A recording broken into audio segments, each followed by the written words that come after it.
Halo guys, kembali lagi di channel F6 dan selamat datang di alur cerita film The Wisma.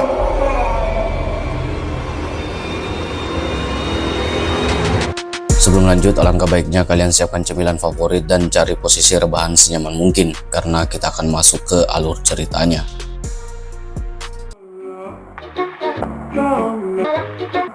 Di sebuah negara di Argentina, kita diperlihatkan seorang perampok sedang berada di sebuah rumah mewah. Ia berusaha menghapus jejak kejahatannya karena ia telah membunuh seorang wanita yang kini tergeletak di ruang tengah.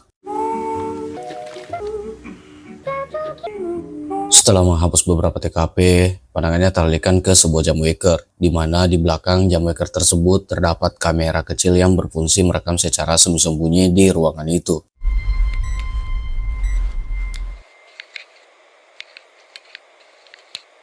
Sedangkan di dalam toilet terlihat seorang pria sedang membilas tangannya yang berlumuran darah karena ia telah menghabisi seorang wanita. Ternyata penjahat yang satunya adalah seorang gadis yang tidak lain dan tidak bukan adalah anaknya sendiri. Si gadis mengatakan tindakan mereka itu sangat berbahaya dan berisiko. Setelah mendapatkan anting yang mungkin niat mereka akan menjualnya, sang ayah malah pergi dan mengunci si gadis di dalam ruang toilet. Papa.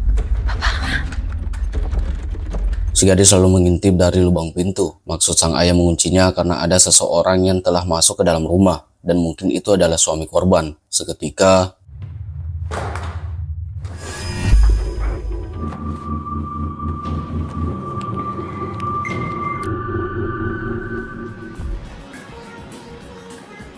setelah semua itu terjadi, gadis yang bernama Lucia kini pergi ke suatu tempat, niat hati untuk kabur dari kejaran polisi. Ia kini berpisah dengan sang ayah agar polisi tidak bisa melacak keberadaan mereka, sekaligus menghindari sang ayah yang mungkin sudah gila. Di mana saat melewati sebuah papan bertuliskan Bosque Lustig atau hutan Lustig, terdapat banyak tempelan selembaran mengenai gadis-gadis yang menghilang secara misterius dan tidak diketahui keberadaannya.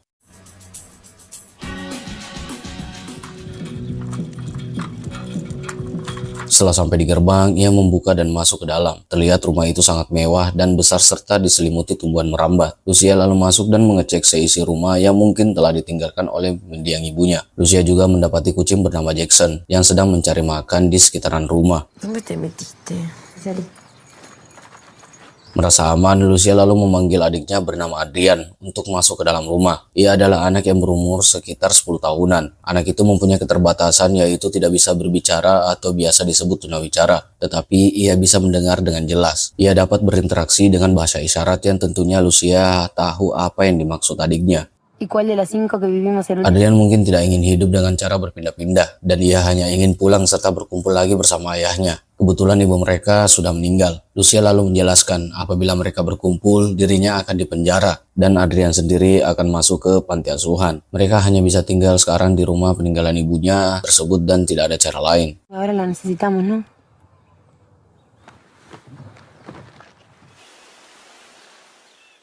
Di lokasi yang sama, sekitaran hutan Lustig, terlihat wanita yang berjalan sendiri sambil merokok santai. Ia lalu melihat sebuah mobil van yang melintas. Si wanita merasa aneh karena mobil tersebut tiba-tiba memutar. Apalagi daerah itu sangat sepi dan tidak ada siapapun di sana. Wanita itu lalu kabur dan berlari menghindar serta masuk ke dalam hutan. Ia berusaha sembunyi dari kejaran yang diduga kelompok penculik, di mana ia tahu bahwa akhir-akhir ini banyak gadis muda yang hilang secara misterius. Ia terus bersembunyi dengan nafas yang sangat sesak, ketakutan dan berharap bisa lari dari para penculik itu. Akan tetapi,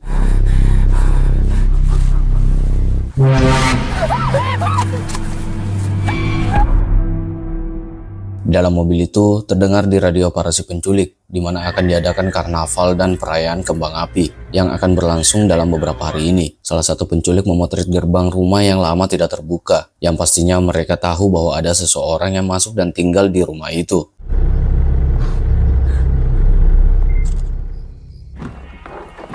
Di malam itu Lucia berberes dan merapikan barang-barang mereka. Tiba-tiba sang adik yaitu Adrian masuk ke dalam kamar kakaknya. Adrian mengeluh karena rumah itu seperti dalam gua. Sebagian listrik padam, membuat seisi ruangan tampak gelap. Di mana Adrian ingin tidur bersama kakaknya karena ia takut tidur sendirian. Saat mereka berdua telah tertidur lelap, seketika alarm mobil pun berbunyi, menandakan seseorang berusaha membobol mobil mereka, yang membuat Lucia pastinya terbangun. Ia lalu mengambil remote mobil dan mematikannya. Tetapi anehnya, setelah dimatikan, mobil itu terus berisik dengan suara alarmnya. Lucia mendekati mobilnya dengan sebuah senter. Ia mencari tahu sumber masalahnya, atau mungkin ada seseorang yang sedang iseng.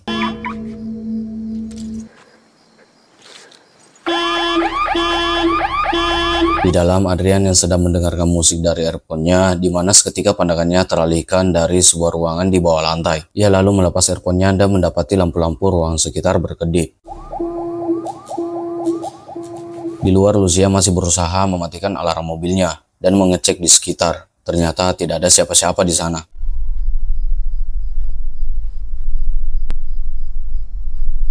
Kembali ke Adrian dengan berani, ia mengikuti sebuah bisikan-bisikan aneh yang terus terdengar, yang mungkin sangat mengerikan, seakan-akan memandunya ke sebuah ruangan.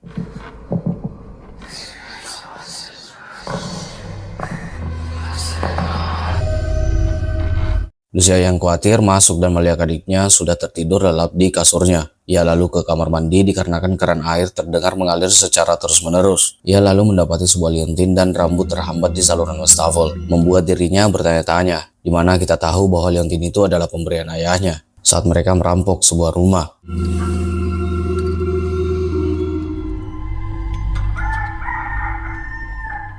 Paginya, Lucia membuatkan jus untuk Adrian yang sedang belajar. Ia lalu menanyakan apakah Adrian sudah menggeledah tas Lucia. Dengan percaya diri, Adrian menyangkal bahwa ia bukan pelakunya. Lucia juga tahu bahwa Adrian melepas earphone-nya, dan Adrian berkata bahwa ia hanya melepasnya sebentar, yang membuat Lucia marah besar kepada adiknya itu. Lucia juga berharap adiknya bisa berbicara seperti anak-anak seumurannya. Ia lalu memakaikan earphone ke Adrian dan ingin pergi sebentar. Pertanyaannya adalah, mengapa Lucia marah saat adiknya yaitu Adrian melepas earphone-nya? Dan apa hubungannya dengan suara-suara yang Adrian dengar malam itu? Serta apa yang sebenarnya terjadi? Ahora ponerte divisiones.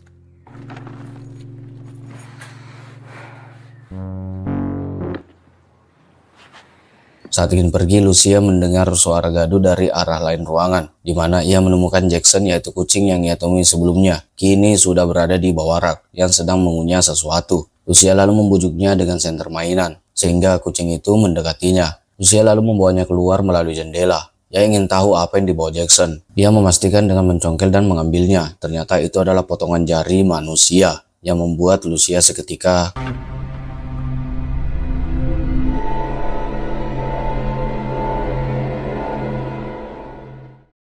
Dengan itu, ia lalu membuka internet dan mencari berita tentang beberapa mayat yang telah ditemukan di wilayah hutan Lustig, memperkuat dugaan temuannya dengan potongan jari tadi, di mana ia terus mencari sumber tentang pembunuh berantai yang menculik gadis-gadis di wilayah itu. Selain polisi, masyarakat juga ikut berpartisipasi dalam pencarian hilangnya gadis-gadis tersebut, terutama foto dari gadis yang pada SIM sebelumnya diperlihatkan, di mana kita tahu ia ditangkap oleh para si penculik.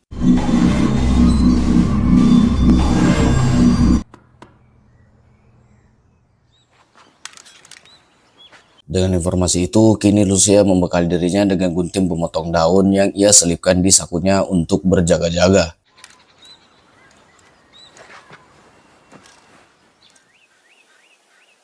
Di pagi itu, Lucia dan Adrian berniat mencari ranting dan kayu bakar di hutan, di mana Lucia memberi kode isyarat kepada Adrian dengan kata Marco. Kemudian Adrian membalas dengan dua ketukan berarti Polo, kalau dirangkai menjadi Marco Polo. Kalau dijelaskan itu merujuk pada sebuah penjelajah di Venesia, Italia. Kode atau kata-kata itu dimaksud agar Adrian tidak menjelajah terlalu jauh dan tetap dari jangkauan Lucia, di mana kita tahu Adrian tidak bisa berbicara apalagi berteriak. Marco. Polo.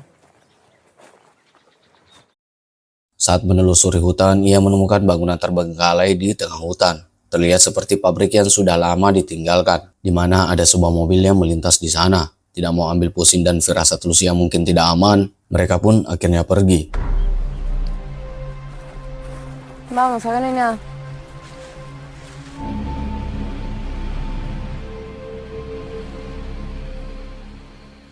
Malam itu, untuk menghangatkan diri, mereka membakar kayu di perapian, sembari menemani Adrian bermain. Adrian lalu mengungkapkan tentang sikap Lucia akhir-akhir ini berubah. No sé qué es eso, no te entiendo. Di kamar mandi, Lucia membuka pakaiannya, melihat bekas luka cekik di sekitar lehernya. Entah siapa yang mencekiknya. Setelah mandi, ia mendengar suara berisik di kamar Adrian. Lucia yang melihat itu sangat menyayangi adiknya. Ia pun tertidur dan terbangun kembali, berniat memberi makan si kucing Jackson yang sedang bermain di sekitaran rumah. Saat itu Lucia mempunyai ide untuk melihat apa yang ditemukan oleh Jackson dengan menyelipkan kamera kecil di kalungnya, di mana pada scene tadi ia menemukan potongan jari manusia. Mungkin Jackson mengetahui lebih banyak tentang korban-korban lainnya dan para si penculik yang sangat meresahkan. Setelah melepas Jackson, Lucia lalu mengubur potongan jari itu di halaman rumah.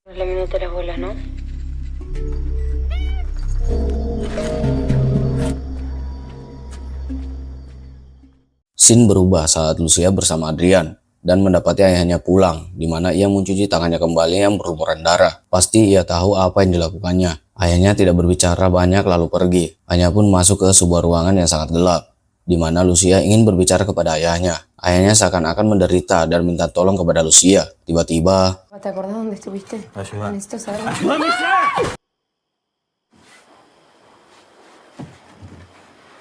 Lucia pun terbangun dan ternyata ia hanya bermimpi, dan ia pun menyadari dirinya terjatuh dari atas ranjang yang membuatnya heran. Dengan kepala yang masih pusing, ia ke dapur dan meminum segelas air. Ternyata dari kejauhan karnaval dan pesta kembang api telah dimulai. Saat Lucia ingin melanjutkan tidurnya, pandangannya teralihkan pada kamera yang terjatuh, di mana kita tahu bahwa kamera itu sudah diselipkan ke Jackson. Lucia lalu memanggil Jackson, tapi tidak ada jawaban sama sekali. Akhirnya Lucia melepas kart memorinya, lalu memasangnya ke laptop miliknya. Ia membuka beberapa file memperlihatkan dirinya dan si kucing Jackson yang menelusuri bekas pabrik di tengah hutan, di mana ia sangat dibuat terkejut dan ketakutan saat melihat si penculik yang membunuh para korbannya dengan sangat sadis. Dan lebih parahnya lagi, salah satu penculik mengambil kamera dari si kucing, dan kini nyawa Lucia dalam bahaya.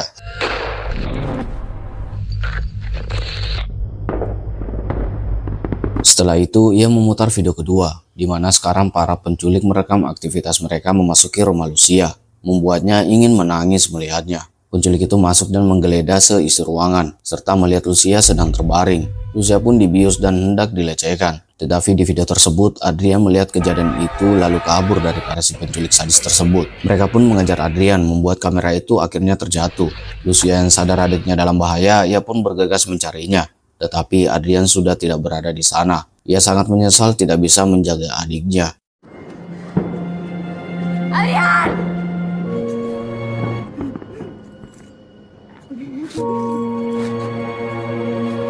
Ia lalu masuk dan mengunci pintu rapat-rapat serta menelpon bantuan dari layanan darurat, menginformasikan lokasinya. Tetapi ia menyadari bahwa di sekeliling rumahnya sudah ada yang mengintai dari luar. Lucia pun dengan cepat memberitahu lokasinya dan si penculik yang berusaha menyakitinya. Telepon pun tiba-tiba putus. Lucia yang ketakutan kini berusaha kabur, tetapi pintunya sudah diikat dari luar. Tidak ada pilihan lain. Lucia pun memilih untuk bersembunyi menghindari si penculik yang sudah berada di dalam rumah. Ia juga berusaha kabur dengan membuka salah satu jendela. Akan tetapi,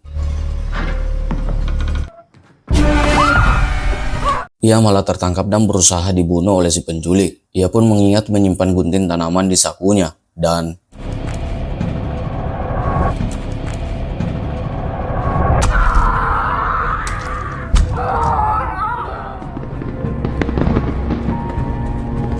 kini Adrian lari ke tengah hutan, menghindari pengejaran si penculik. Mereka berusaha terus mencari keberadaan Adrian yang sedang bersembunyi. Seketika,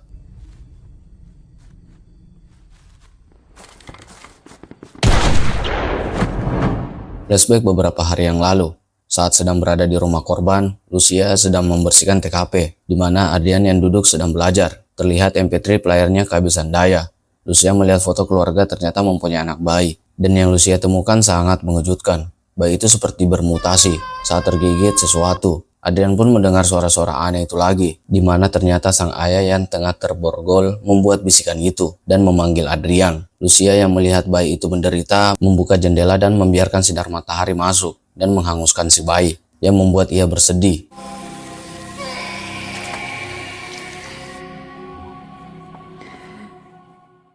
Ia pun pulang dan tak melihat keberadaan Adrian, yang ternyata sudah membungkus kepalanya dengan plastik. Berharap bisikan yang membuatnya gila itu hilang.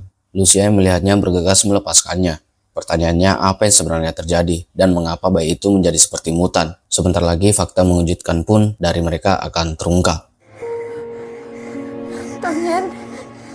Lucia lalu datang dan mengancam ayahnya untuk tidak terus berbisik kepada Adrian, anaknya sendiri, karena itu bisa membunuhnya. Mungkin cerita mereka sangat aneh, di mana sang ayah mengungkapkan bahwa Adrian suatu saat akan bebas dan Lucia sebagai kakaknya yang mengurus dan menjaga Adrian akan meninggalkannya. Lucia tidak peduli apabila ia meninggalkan ayahnya yang sudah gila, tetapi Lucia tidak akan meninggalkan adiknya itu. Menurut ayahnya, Adrian sudah siap menerima takdirnya. Entah siapa mereka dan apa tujuannya. Ayahnya pun menjelaskan Adrian mendapati bakat dari turun-temurun. Bakat yang juga bisa dibilang suatu penderitaan. Karena Adrian mempunyai kekuatan yang tidak bisa dibayangkan oleh siapapun. Tetapi ada satu masalah. Tak lama Adrian akan mati seperti orang terdahulunya. Membuat Lucia pergi dan tidak ingin mendengarkan ayahnya itu. Una vez te susurré. No, porque vos no lo... Kembali ke Adrian di masa sekarang yang telah dibawa oleh si penculik. Akan tetapi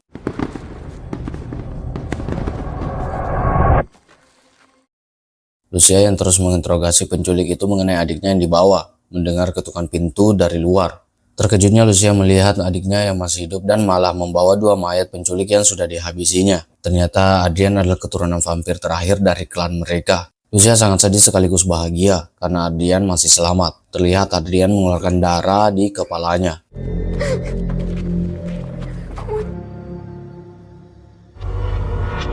Lucia lalu memandikan Adrian yang kesakitan. Mungkin itu cara mereka agar Adrian tetap pulih dan bertahan. Lucia melihat adiknya menderita, kini tangisnya tidak terbendung lagi.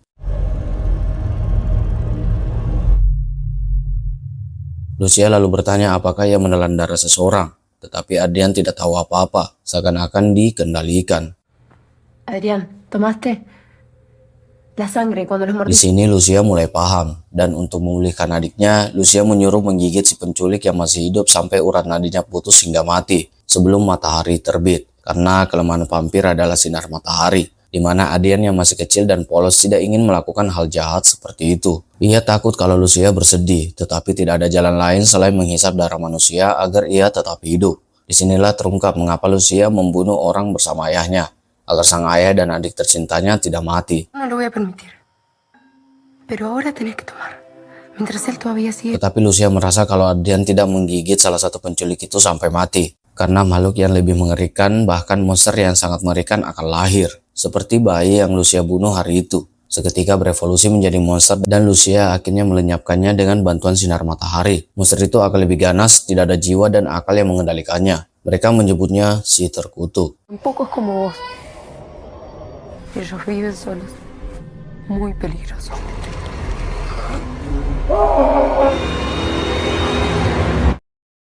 Setelah bercerita panjang lebar, Lucia menemukan si penculik telah mati kehabisan darah. Ia lalu membawa Adrian pergi menggunakan mobil yang tidak kunjung hidup. Dan di saat bersamaan dari luar para si penculik mencari ke rumahnya. Mereka berdua lalu bersembunyi berharap tidak ditemukan. Dan salah satu dari penculik mulai curiga dengan mendekati mobil mereka. Dan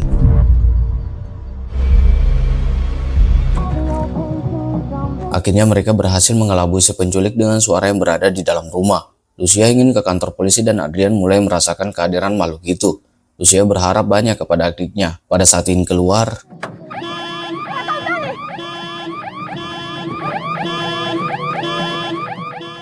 di tempat lain terlihat polisi sedang menuju lokasi yang telah dijelaskan Lucia. Mobil mereka terhenti tatkala dari luar seorang pria berada di tengah jalan. Menurut mereka, orang itu sedang mabuk. Salah satu polisi mulai mendekatinya. Seketika,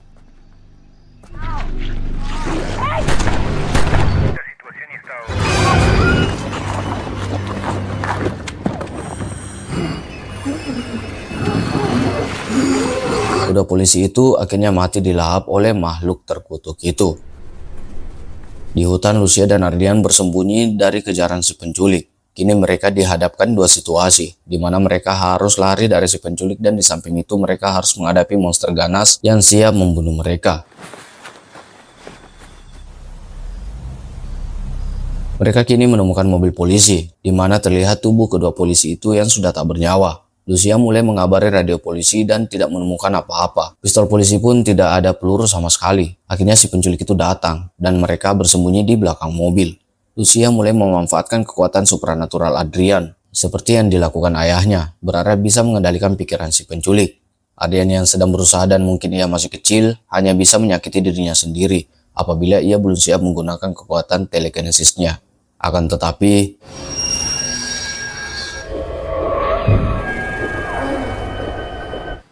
Даже посмотрим.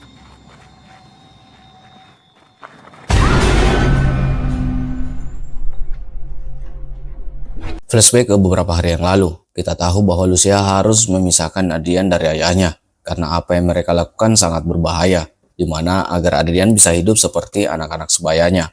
Tetapi takdir berkata lain. Ayahnya terus menjelaskan bahwa Adrian akan meninggalkannya.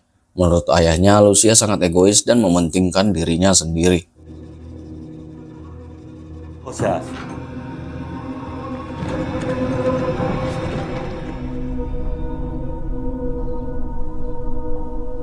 Kembali saat Lucia telah tertangkap dan disekap di pabrik terbengkalai tersebut.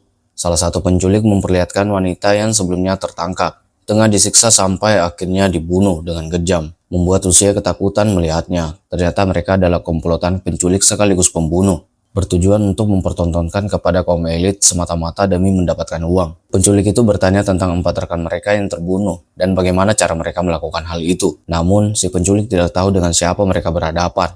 Dan mungkin Lucia akan diperlakukan seperti halnya si wanita di video tadi. Si penculik lalu masuk karena dihubungi oleh rekannya. Lucia mengambil kesempatan itu untuk berusaha membangunkan adiknya Adrian yang telah pingsan tak sadarkan diri. Ia kini putus asa dan tidak bisa berbuat apa-apa.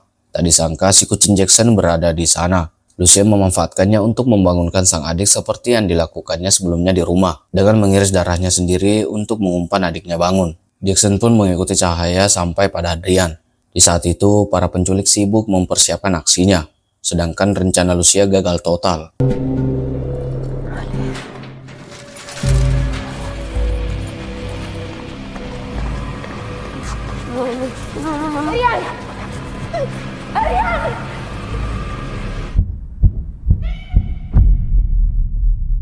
Ia langsung dibawa masuk. Lucia pun direkam seperti korban lainnya, mempertontonkan aksi kejinya.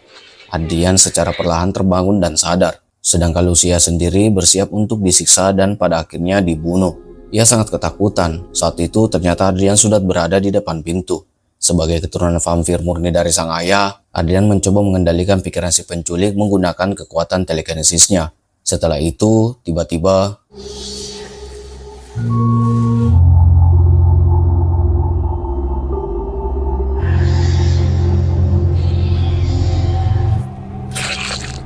si Algojo mendengar bisikan dan beralih membunuh rekan-rekannya di dalam, termasuk kameramen, dan salah satu rekannya dihisap darahnya oleh Adrian.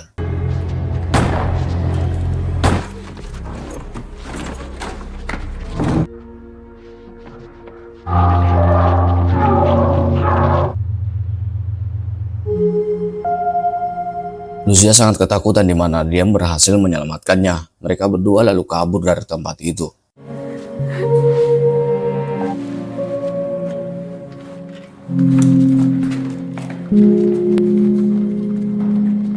Saat Lucia membuka pintu dan matahari menyengat masuk, ia melarang Adrian untuk keluar agar dirinya tidak terpanggang. Lucia pun membiarkan Adrian menunggu, sedangkan dirinya sendiri akan mengambil mobil. Lucia lalu memberi kode Marco Polo, seperti yang mereka lakukan di hutan, untuk memastikan Adrian masih berada di dalam dengan keadaan yang aman. Marco? Olha. Sambil berusaha menyalakan mobil, Lucia memastikan adiknya aman, tetapi ada satu masalah. Sang monster terkutuk masih belum ditaklukkan, dan monster itu sudah berada di dalam gudang. Di saat itu, Adrian berada di dalam bertemu monster itu. Marco! Marco!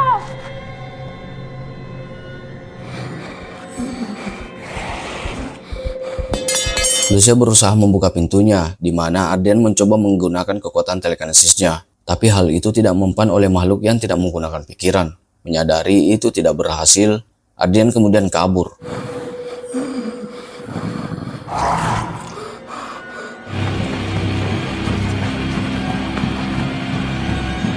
Lucia mulai mencari celah untuk masuk ke dalam, di mana Adrian terus dikejar makhluk itu. Sampai akhirnya ia masuk di sebuah ruangan serta mengunci dirinya, dan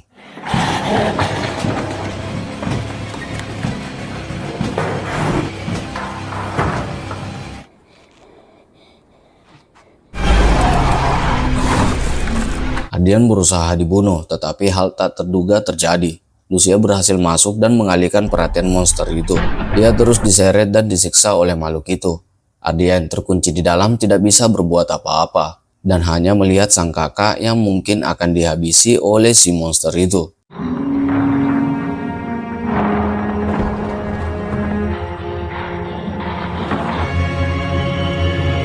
Tetapi kita lupa satu hal. Monster itu tiba-tiba tertarik ke atas dan tubuh yang hancur terkoyak. Ternyata sang ayah sebagai putra mahkota vampir datang untuk menyelamatkan anaknya.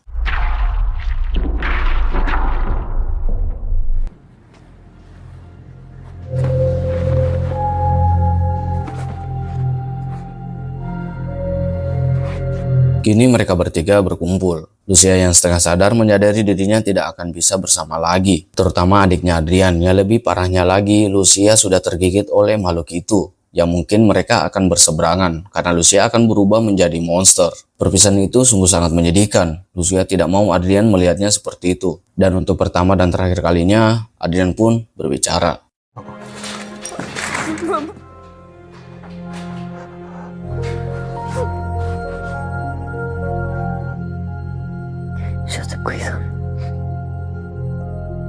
Pesan terakhir dari Lucia adalah mereka akan selalu menjaga. Lucia yang mengetahui dirinya akan berubah menjadi monster lebih memilih untuk mengakhiri hidupnya sendiri dengan membiarkan tubuhnya terpanggang oleh sinar matahari. Dan film pun tamat.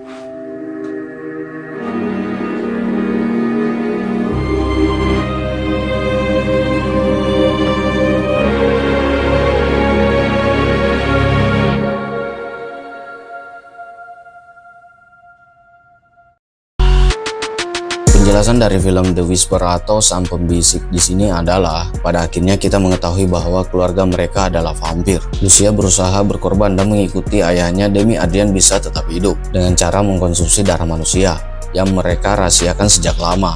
Dan peran penculik di sini sebagai kejahatan yang nyata agar film mempunyai plot twist yang berbeda. Pertanyaannya, mengapa Lucia tidak seperti mereka? Ataukah mungkin Lucia bukan anak kandungnya? Di sini ceritanya sangat bergantung. Apakah ada kelanjutan dari ceritanya? Coba kalian komen di bawah. Saya Ibnam pamit undur diri, sampai ketemu di film selanjutnya.